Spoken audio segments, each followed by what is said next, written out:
There are days when your heart races for no apparent reason. There's no danger nearby, no one yelling, no real threat in sight. And yet, inside you, something switches on. You feel a sudden heat flooding your body, pressure building in your chest.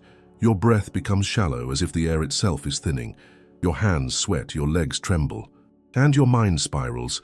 What's happening to me? Am I going to die? Am I losing control? That's the moment when your body tries to tell you something, but you don't know how to answer. This is where anxiety begins. It creeps in quietly, often disguised. At first, it's just a slight discomfort, a tension in the shoulders, a persistent thought before sleep. But over time, if it's not acknowledged, it grows. It strengthens in the margins of your days. And before you realize it, it becomes the backdrop of your mind. You begin to live in a constant state of alert, as if something is about to happen, though you can't explain what. And maybe that's what you're feeling. Maybe this video showed up right now, in the middle of your attempt to calm down, to understand what's going on inside you. If that's the case, I want you to know, you're exactly where you need to be. Here, you'll be heard. And more than that, you'll be understood. Because this isn't a lecture, it's not a class. It's a conversation, a space to be listened to, a hug made of words. Anxiety is more common than we think, and yet one of the loneliest emotions we can feel. Because from the outside, few understand. Just think positive, they say. You're overreacting. Stop worrying so much. But those phrases don't help. They only isolate the one who suffers. No one chooses to feel anxiety. No one wants to lose control over their own mind. And no one wants to live at war with themselves. Sigmund Freud, the father of psychoanalysis, said anxiety is a sign of inner conflict. Something inside wants to come out, but another part represses it. That invisible clash generates anguish, discomfort, tension. It's like two voices fighting in your mind, and your body is the battlefield. Carl Jung, on the other hand, saw anxiety as a call from the soul. For him, it was a symbol, something deep that needed to be seen, something forgotten, abandoned, denied. He said, "What you don't make conscious will appear in your life as fate. And often, that fate takes the form of symptoms. Whatever the view, the truth is, anxiety is trying to tell you something. It's not your enemy. It's a messenger. Confusing, yes. Scary sometimes, but a messenger. When your heart races for no reason, when your chest tightens out of nowhere, when your mind screams in silence, what's really happening is that your survival system is trying to protect you. The problem is, instead of protecting, it begins to sabotage. That happens because the human brain, especially the amygdala, which handles emotional responses, doesn't always distinguish real danger from symbolic threat. For it, public speaking, replying to a tough message, dealing with an awkward silence, or even leaving the house can activate the same survival circuits as facing a wild animal. Your body goes into alert, and everything feels urgent, severe, overwhelming. So let me ask you, how many times have you lived like you were trapped in a fire, but there were no flames? How many times did your thoughts become mazes? How many nights did you try to sleep while your head turned into a storm? If any of this resonates with you, know this: you are not alone. Anxiety doesn't pick age, class, job, or gender. It just comes, and when it comes, it reshapes how we see the world and how we see ourselves. But today, a new cycle begins. This session isn't about fearing anxiety. It's about understanding it. It's about removing the monster's mask and looking into the eyes of the cause. Because when you understand what you feel, you start reclaiming the power anxiety once took from you. Today, we'll walk this path together. We'll understand what anxiety truly is, how it forms, why it grows, and, most importantly, how we can face it. With courage, with knowledge, with compassion. Breathe. You don't need to overcome anything right now, you just need to listen. Because maybe for the first time in a long while, you're about to understand that what you feel makes sense. And there is a path, and you will not walk it alone. Anxiety, contrary to what many people believe, is not a weakness of the mind. It's not a defect, nor a sign that you are broken inside. In fact, anxiety is an incredibly sophisticated system shaped by thousands of years of evolution. It is your body trying to keep you safe. The problem is, sometimes this system gets it wrong, and when it does, what was meant to protect becomes a source of suffering. From a neuroscience perspective, anxiety is triggered by a network of brain structures known as the limbic system, a deep region of the brain responsible for emotions and survival behaviors. Within this system, one small structure plays a central role: the amygdala. It's the amygdala that sounds the alarm when it perceives any kind of threat. That threat might be real, like crossing a busy street without looking, but it can also be imaginary. A thought like, what if I faint in public? What if I mess up in the meeting? What if I get rejected? For the amygdala, it makes no difference. If the threat seems real enough, it reacts, and it reacts with astonishing speed, even before your rational brain has a chance to process the situation logically. It's as if a primitive part of your brain grabs the steering wheel, temporarily shutting down the more rational part, the prefrontal cortex, so you can act fast. The issue? You're not running from a wild animal. You're trying to reply to an email, or leave your house, or fall asleep, or simply get through a normal day, and yet your body goes into battle mode. What follows is a chain reaction. The amygdala activates the hypothalamus, which sends signals to the pituitary gland, which in turn stimulates the adrenal glands. These glands release adrenaline and cortisol, the stress hormones. Your heart beats faster to pump more blood. Your muscles tense up, preparing for fight or flight. Your breathing quickens. Your vision might blur. You sweat. You feel nauseous. And all of this because a thought triggered your defense system. Walter Cannon, a 20th century American physiologist, was the one who described this reaction as the fight or flight response. He studied how the human body reacts to danger.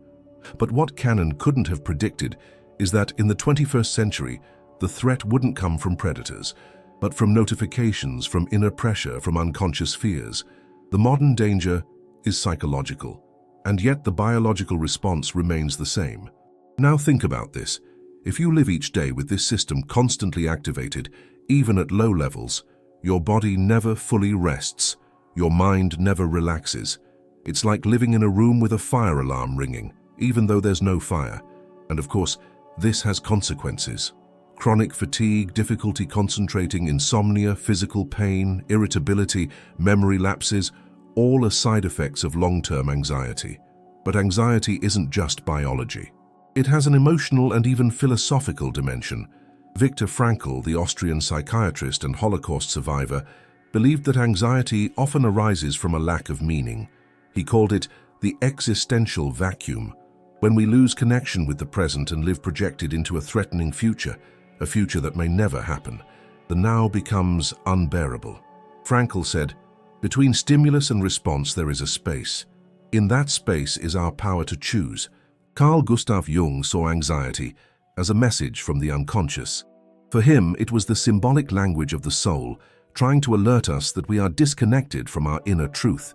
Jung believed that anxiety appears when we stop living in alignment with our true self, our most authentic self, and instead start living in a way that is socially acceptable but emotionally suffocating. Anxiety then becomes the soul's cry saying, "Hey, you forgot about me." Aaron Beck, the founder of cognitive behavioral therapy, CBT, identified that anxiety is closely tied to our thoughts. He discovered that anxious individuals tend to have distorted thinking patterns like catastrophizing, generalizing, or anticipating disaster. For Beck, these patterns can be changed, but first they must be seen, and maybe that's the beginning of your transformation. Awareness, becoming aware of your mental patterns, observing how your mind reacts to stimuli, how your body responds to thoughts, and understanding that you're not guilty for feeling anxious, but you are responsible for learning to manage it with care, with patience, with steadiness. Because in the end, anxiety is not an enemy to be defeated. It is a part of you that needs to be understood. It is a miscalibrated response from a system that was once designed to keep you alive, and now it simply needs to be adjusted so that you can, finally, live. Sometimes anxiety seems to appear out of nowhere, without warning, without explanation, as if a storm were forming in clear skies. But nothing we feel is random. Every emotion has a story, and behind anxiety, almost always, there is a silent, deep, often forgotten origin. The first major root of anxiety lies in childhood. And no, this doesn't mean blaming our parents. It means honestly examining the emotional environment in which we were shaped. A child learns what the world is by looking into the eyes of the one who raises them. If those eyes were absent, impatient, demanding, or unstable, the child's brain, still under intense development, records this as a threat. And that threat doesn't come in words. It's felt through the body, through emotion, through the tone of affection. Donald Winnicott, a British psychoanalyst, spoke about the importance of the good enough mother. For him, in the first years of life, a baby needs a safe, predictable, and affectionate environment. When that doesn't happen, due to neglect, trauma, loss, or emotional instability, the child develops early defense mechanisms. They learn to adapt in order to survive. They learn to smile even when afraid, to please in order not to be rejected, and little by little, this becomes a lifelong pattern. The psychoanalyst Melanie Klein deepened this understanding by showing how children process primitive anxieties, like loss, abandonment, rejection, in their very early months, and how, later, these anxieties manifest as vague unease, nameless fears, faceless restlessness. What was never named, what was never welcomed, returns as a symptom. And if you stop to reflect, how many times have you felt pressured to be perfect, to never make mistakes, to be accepted at all costs? How many times did you learn that showing emotions was dangerous, that being vulnerable was a sign of weakness? This emotional education, or the lack of it, is also a silent factory of anxiety, because you grew up trying to control the external world, to avoid the chaos within. Adler, another great psychological thinker, spoke about the feeling of inferiority that resides in every human being. For him, anxiety is born from constant comparison with others, and from the sense that we are always falling short, always owing something, always trying to prove our worth. In a performance-driven culture like ours, that pressure becomes unbearable, and the body screams. The mind begs for rest, but the ego insists on pushing forward. And then there are the experiences of trauma, big or small. Sometimes it's an accident, a divorce, a loss. Other times it's something that might not seem serious to others, but to that child or teenager, it was an emotional rupture, a yell, a silence, a look of disdain. The rational mind forgets, but the body, as psychiatrist Bessel van der Kolk says, never does. And that stored trauma later manifests as hypervigilance, mistrust, fear of making mistakes, a need for control, or anxiety attacks that seem to come for no reason. Another important factor is the attachment styles we develop throughout life. John Bowlby and Mary Ainsworth showed that the bonds we form in childhood shape how we relate in adulthood. An insecure attachment, whether anxious, avoidant, or disorganized, can lead to adults who fear abandonment, need constant approval, or struggle to trust others or themselves. And all of this leads to anxiety. And finally, we must talk about something few people consider: the values and beliefs we were taught without question. Phrases like, "The world is dangerous," "You must be the best," "Money is everything," "You have to please others," "Never show weakness," "Men don't cry," "Women must be perfect." These internalized beliefs, taken as absolute truths, create mental prisons that limit emotional freedom. And anxiety is the result of living in conflict between what you truly feel and what you were taught you should feel. When you begin to investigate these roots, something starts to shift. Anxiety stops being a random monster. It begins to make sense. You start connecting the dots, recognizing patterns, identifying triggers, and most importantly, understanding that you are not crazy. You're just carrying old stories that need to be heard, acknowledged, and rewritten. Here in this channel, in this session, we don't place a bandage over an open wound. We don't disguise the symptom. We listen to the pain until it learns to speak with a different voice. And that is what this stage represents, the brave listening to your origin. You're doing well. Stay here with me.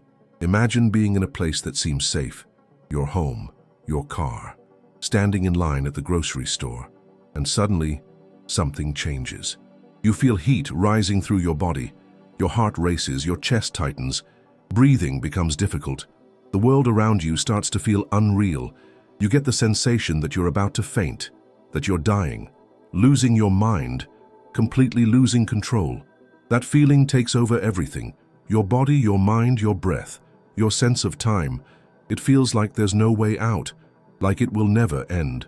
This is the classic description of a panic attack. And if you've been through one, you know it's not an exaggeration. It's a real overwhelming experience that leaves a mark even after it's over.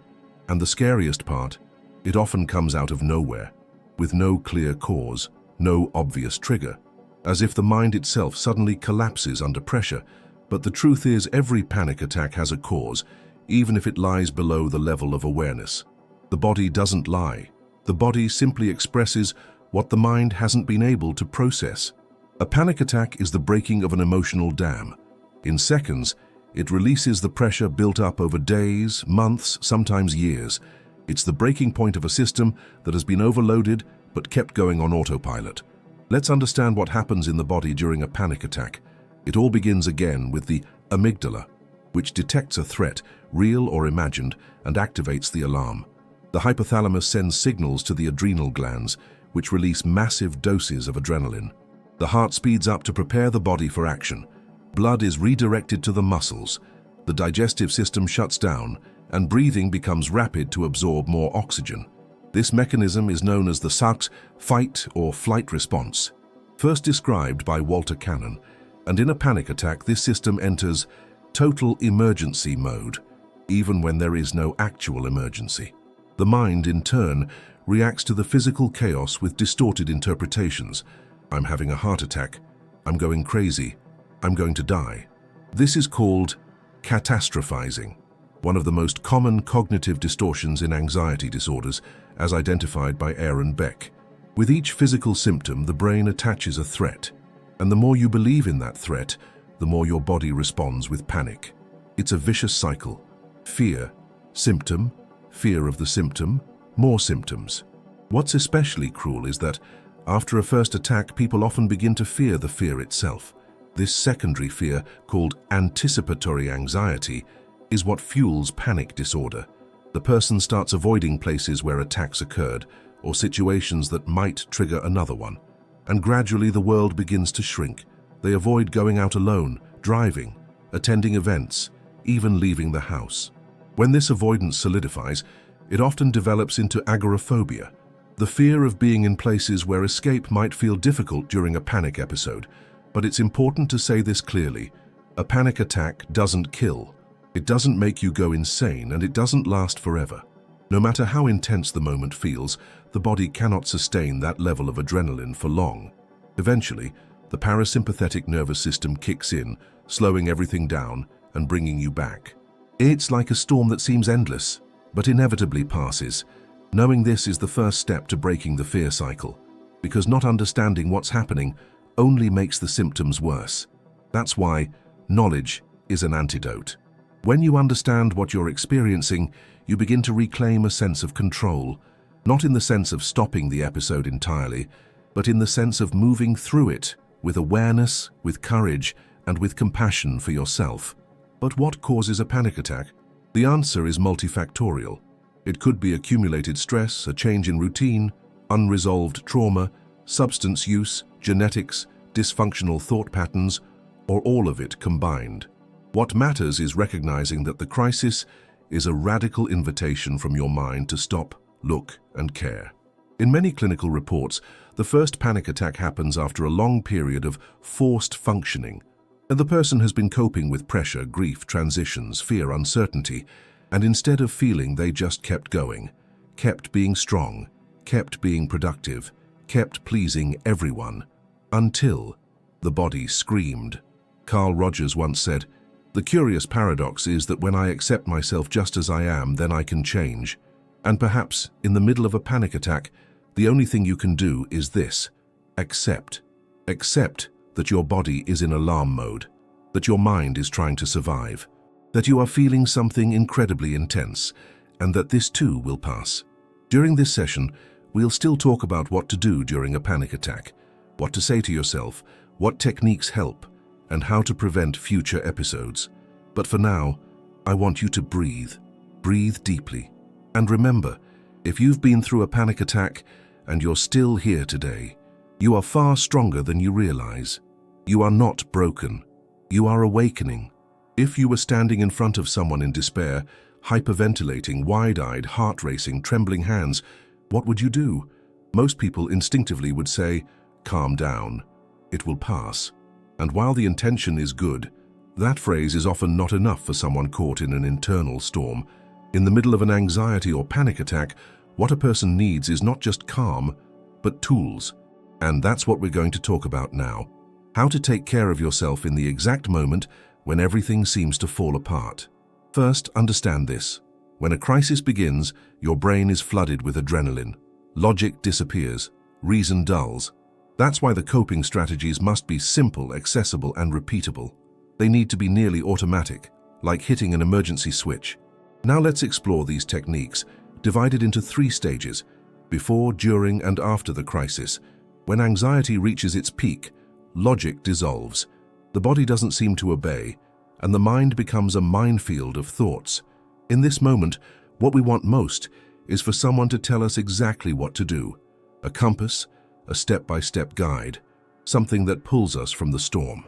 That's why we now turn to what I call emotional first aid. Simple, direct, and powerful practices that can be used during crises or in times of emotional sensitivity. The goal is not to solve everything at once, but to provide anchors, points of stability in the moment when everything feels out of place. The first tool is breathing. And yes, I know, it might sound obvious, even simplistic, but few things are as powerful as conscious breathing.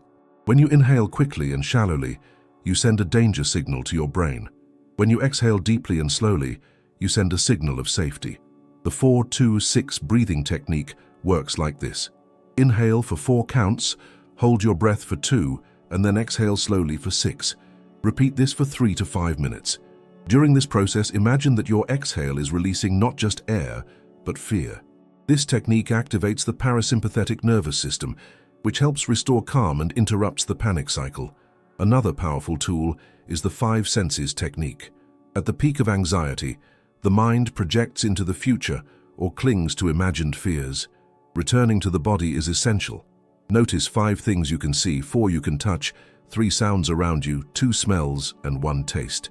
This brings you back to the present moment, neutralizing catastrophic thoughts. It's a grounding exercise, a return to the body, to the sensory world, to reality. It's also important to name the experience. Say to yourself, this is anxiety. I've felt this before. I know it will pass. That simple act of naming changes how the brain interprets the situation. Language organizes inner chaos. When you say, I'm having a panic attack instead of, I'm dying, you become an observer. And that's already a form of regaining control. A complementary tool is conscious touch. Place your hands firmly on your chest and feel the warmth of your own presence. Apply gentle pressure. Repeat mentally, I am here. I am safe. This will pass. This type of sensory self-regulation soothes the nervous system. It works as a physical reminder that you are not alone. You are with yourself. Guided visualization is also a valuable anchor. Close your eyes and imagine a place where you feel completely safe. It can be a real or imaginary landscape, someone's embrace, your childhood room, an empty beach. Sense the smells, the colors, the light of that place. The brain doesn't distinguish a vivid mental image from a real experience. By creating that inner refuge, you give your mind a new focus, a place to rest. These are emergency tools, but to work even better, you must also practice them outside of crisis moments. Anxiety is like a muscle. If it's always tense, it needs retraining. That leads us to prevention. One of the most effective practices is emotional journaling. Writing down daily what you felt, thought, feared, or wanted allows you to see patterns. When emotions are put on paper, they exit the whirlwind of thought and become understandable. It's not about writing beautifully, it's about writing truthfully. This practice reduces internal tension, organizes thought, and increases self-awareness. Another preventive tool is practicing breathing even on calm days. Devote 5 minutes a day to conscious breathing. This reinforces the brain's calm circuits and builds a kind of bodily memory you can access more easily when anxiety flares. Self-care routines should also be seen as a form of treatment. And we're not talking about major changes, we're talking about going to bed and waking up at consistent times, moving your body, eating with more attention, and taking real breaks during the day. Small adjustments done consistently restore a sense of predictability and safety. which is essential for a nervous system on high alert. And we must also talk about invisible triggers: social media, information overload, constant comparison, fear of falling behind. All of these feed an anxious mind. An effective strategy is stimulus detox. Turn off notifications, reduce digital noise, and limit exposure to overwhelming content. Taking care of what you consume mentally is just as important as taking care of your sleep. And once a crisis passes, what should you do? First, welcome it. Don't judge yourself. Don't call yourself weak. Don't say you failed. Instead, look back with kindness and ask, what was this crisis trying to tell me? Every crisis leaves clues, and every clue is an opportunity for self-understanding. A loving post-crisis reflection weakens the fear of next time.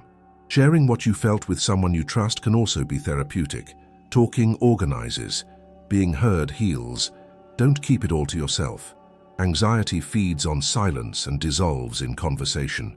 These practices are not magic formulas. They are tools, bridges between chaos and clarity. They don't stop anxiety from existing, but they teach you that it's possible to live with it and still have peace. Because peace isn't the absence of symptoms. Peace is the presence of awareness, of preparation, of gentleness toward yourself, and that is within your reach. Now that you know these tools, let's move together to the next step of this journey: building a deeper, long-term treatment plan through psychotherapy, proper support, and transformative habits. Getting to this point, after diving deep into everything surrounding anxiety and panic attacks, is like walking through a dense forest and finally seeing a clearing. It doesn't mean the journey is over, but now with more light, you can see the paths ahead more clearly, and maybe for the first time in a long while, you realize that something can be done, that you don't have to face everything alone, that there are real paths toward healing, deep, respectful, personalized paths, paths that include therapy, medication when needed, and, above all, a new way of relating to your own mind. Let's start with psychotherapy. Therapy is more than a space to talk. It's an environment where you are finally heard, without rush, without judgment, without correction. It's a space where you can fully listen to yourself. Many people think therapy is just venting, but it's so much more than that. It's where you can name what you feel, discover where it comes from, understand why you react the way you do, and gradually build new ways of feeling and being. There are many approaches. Cognitive behavioral therapy, CBT, for example, is one of the most recommended for anxiety and panic. It helps identify automatic thoughts, distorted interpretations of reality, and the triggers that intensify fear. And more than that, it offers practical tools to change them. In each session, you learn to challenge rigid beliefs, question catastrophic thinking, and respond to life in a more functional way. But CBT isn't the only way. Psychoanalysis and psychodynamic approaches in general offer a deeper dive into the unconscious. They seek to understand the roots of internal conflict, the emotional history that shapes the way you exist. If anxiety is a symptom, psychoanalysis listens to what that symptom is trying to say. It often reveals that the symptom is just the tip of an emotional iceberg. There are also more contemporary therapies, like ACT, acceptance and commitment therapy. ACT teaches you to accept what can't be controlled and to take action based on your values, even in the presence of pain. Its goal isn't to eliminate negative thoughts, but to change your relationship with them. The focus is on living a meaningful life, even with anxiety present. And we can't forget logotherapy, developed by Viktor Frankl. In this approach, the search for meaning is central to healing. Frankl survived the horrors of concentration camps and emerged with the conviction that those who have a why can endure almost any how. Often, anxiety grows from an existential void, from disconnection with purpose. Reconnecting with meaning can be profoundly therapeutic. The most important thing to understand is that there is no one right kind of therapy. Or there is the kind that fits you, your timing, your needs, your story. And the most important factor isn't the technique, but the bond. Finding a professional with whom you feel safe, respected, and truly seen, that is the real starting point for change. Now, let's talk about medication, a delicate topic, full of stigma and misinformation. Many people are afraid to start pharmacological treatment, fear of dependency, of losing control, of feeling numb. But the truth is, in many cases, medication is a bridge. A biochemical support that stabilizes your nervous system, reduces the most intense physical symptoms, and allows therapy to proceed with more clarity and ease. The most common medications for anxiety are SSRIs, selective serotonin reuptake inhibitors, like sertraline or escitalopram.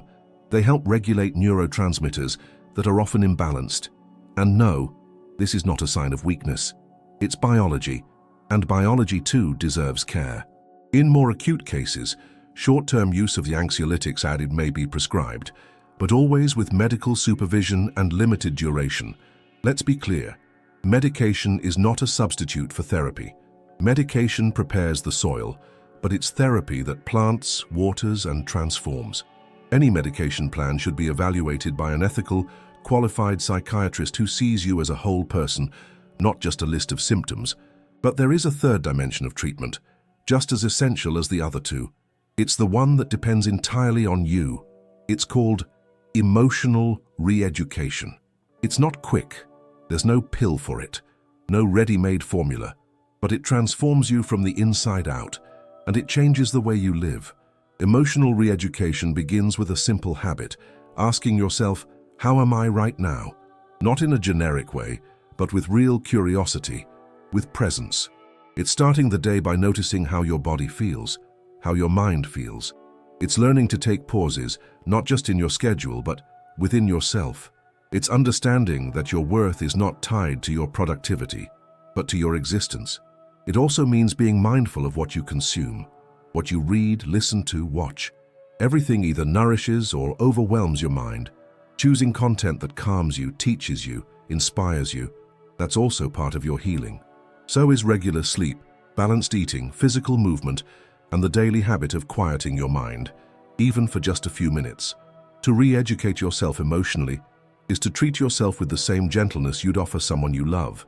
It's knowing how to say no, how to rest without guilt, how to look at yourself and say, today I didn't manage everything, but I still deserve respect.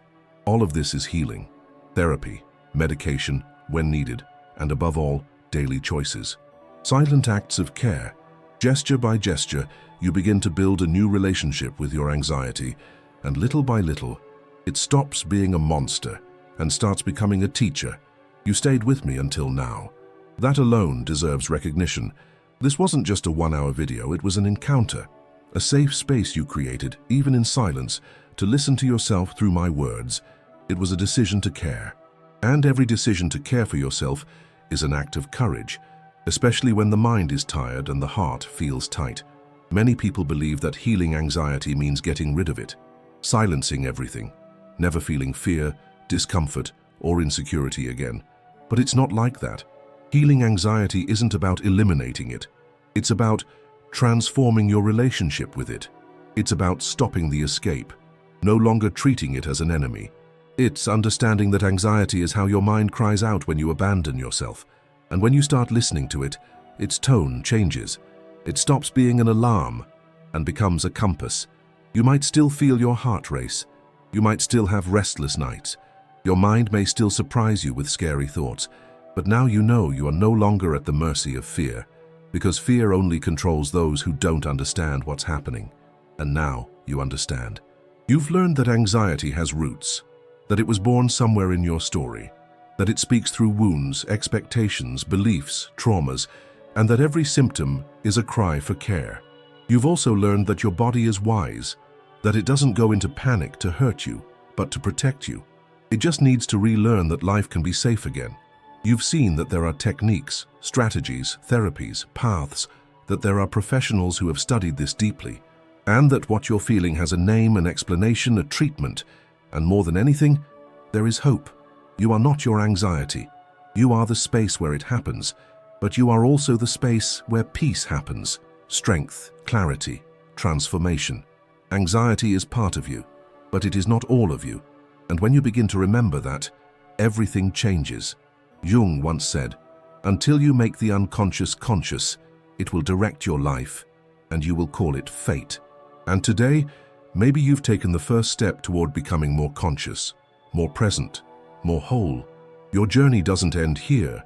This was just one session, one of many that are still to come. Because this channel exists for that, to be a real companion when the world feels distant. Here you will always find a voice that doesn't judge, doesn't correct, doesn't rush, but listens, understands, and gently guides, with both science and soul. If you felt this session helped you, I invite you to come back, to listen again whenever you need to share it with someone who may be going through the same thing and doesn't know where to start. Sometimes, all someone needs is to know they're not alone. And speaking of that, you're not. Close your eyes now, take a deep breath, place your hand on your chest, say to yourself, out loud or silently, I am here, and that is enough. I can feel, and still go on. I'm not lost. I am coming back to myself. Because you are. And if no one told you this today, let me be the one to say it. You have worth. You deserve peace. You are doing well, even if it doesn't feel like it yet. Come back to this session as many times as you need. And if it helped you, share it with someone. Sometimes a video like this is the first step for someone who's about to give up. Here at GPTherapy, you will always find a voice that listens, welcomes, and helps you find your way. Because your mind deserves a voice, and you deserve peace until our next session.